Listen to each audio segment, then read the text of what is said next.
జమ్మూ కాశ్మీర్లో politic heat పెరిగింది. గెలుపు కోసం అన్ని పార్టీలు వ్యూహాలు రచిస్తున్నాయి. అసెంబ్లీ ఎన్నికల్లో కాంగ్రెస్, ఎన్సీ కలిసి పోటీ చేయనున్నాయి. త్వరలోనే సీట్ల పంపకంపై తుది నిర్ణయం ఉంటుందని ఎన్సీ చీఫ్ ఫరూక్ అబ్దుల్లా తెలిపారు. కాంగ్రెస్ కూటమి గెలిస్తేనే రాష్ట్రంలో ప్రజాస్వామ్యం ఉంటుందన్నారు రాహుల్ గాంధీ. జమ్మూ కాశ్మీర్ అసెంబ్లీ ఎన్నికల్లో కాంగ్రెస్, నేషనల్ కాన్ఫరెన్స్ మధ్య పొత్తు కుదిరింది. మొత్తం 90 సీట్లలో కూటమి కలిసి పోటీ చేస్తుందని national conference chief Farooq Abdullah తెలిపారు. త్వరలోనే సీట్ల షేరింగ్ వివరాలు వెల్లడిస్తామన్నారు. కాంగ్రెస్ నేతలు రాహుల్, ఖర్గేలతో భేటీ విజయవంతమైందని చెప్పారు. శ్రీనగర్లో ఫారూక్ అబ్దుల్లా, ఒమర్ అబ్దుల్లాతో రాహుల్, ఖర్గే పొత్తుపై చర్చించారు. कांग्रेस और हम इकट्ठे हैं.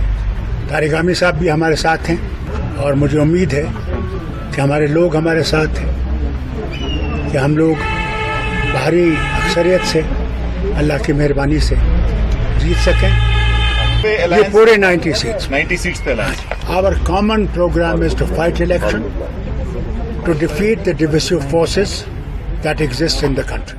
జమ్మూ కాశ్మీర్ అసెంబ్లీ ఎన్నికలు 2 సిద్ధాంతాల మధ్య యుద్ధమన్నారు విపక్ష నేత రాహుల్ గాంధీ. ఆర్ఎస్ఎస్ భావజాలం కావాలో, కాంగ్రెస్ సంక్షేమ విధానాలు కావాలో ప్రజలే నిర్ణయించుకోవాలన్నారు. దేశంలోని ప్రతి రాష్ట్రానికి ఓ ప్రత్యేక సంస్కృతి ఉందని, దాన్ని బీజేపీ, ఆర్ఎస్ఎస్ నాశనం చేస్తున్నాయని విమర్శించారు. జమ్మూలో నిర్వహించిన కాంగ్రెస్ కార్యకర్తల సమావేశంలో పాల్గొన్నారు రాహుల్. జమ్మూ కాశ్మీర్కు వెంటనే రాష్ట్ర హోదా ఇవ్వాలని డిమాండ్ చేశారు. कांग्रेस पार्टी की विचारधारा और आरएसएस की विचारधारा के बीच में लड़ाई है कि आपने हिंदुस्तान के प्रधानमंत्री की जो कॉन्फिडेंस थी उसको खत्म कर दिया, उड़ा दिया. तो आप लोग कांग्रेस पार्टी का झंडा लिए घूम रहे थे, ये सच्चाई है. मगर मैं ये भी चाहता हूं कि हमारे कार्यकर्ताओं को भी एमएलए बनने का मौका मिले. और जो आप चाहते हैं, जम्मू कश्मीर के लिए जो आप चाहते हैं, जो आपके दिल में है, वो हो.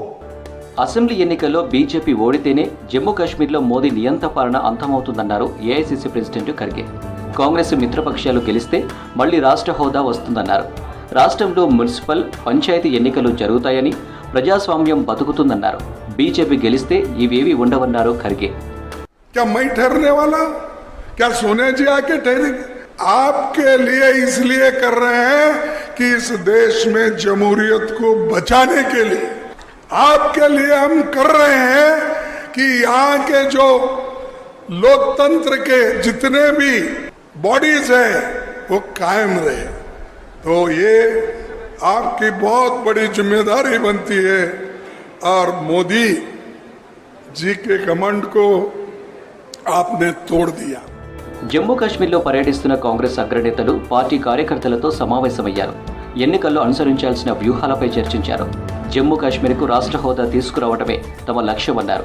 కార్యక్రమంలో Congress party general secretary KC Venugopal, Jammu Kashmir Congress నేతలు పాల్గొన్నారు.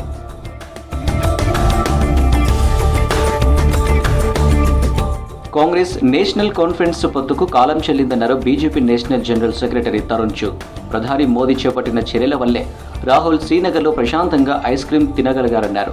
శ్రీనగర్ను స్మార్ట్ సిటీతో పాటు పీస్ఫుల్ సిటీ చేశామన్నారు. ఒకప్పుడు రాళ్లు రువ్వే వారికి అడ్డాగా ఉన్న లాల్ చౌక్ టూరిస్ట్ హబ్గా మారిందన్నారు తరుణ్ చుగ్. लाल चौक जहां पत्थरबाज पाकिस्तान का झंडा चढ़ा देते थे, आज वहां पर टूरिस्ट हब बना है, टूरिस्ट पॉइंट बना है. और राहुल गांधी जी भी वहां जाकर आइसक्रीम खा रहे हैं. इन 3 परिवारों ने जम्मू कश्मीर को निर्दोषों के खून से रंगा था. జమ్మూ కాశ్మీర్లో పొలిటికల్ హీట్ రోజు రోజుకు పెరుగుతోంది. అసెంబ్లీ ఎన్నికల్లో గెలుపు కోసం అన్ని పార్టీలు వ్యూహాలు రచిస్తున్నాయి. ఓటర్లను ఆకట్టుకునేందుకు పక్కా ప్రణాళికతో ముందుకు వెళ్తున్నాయి పార్టీలు.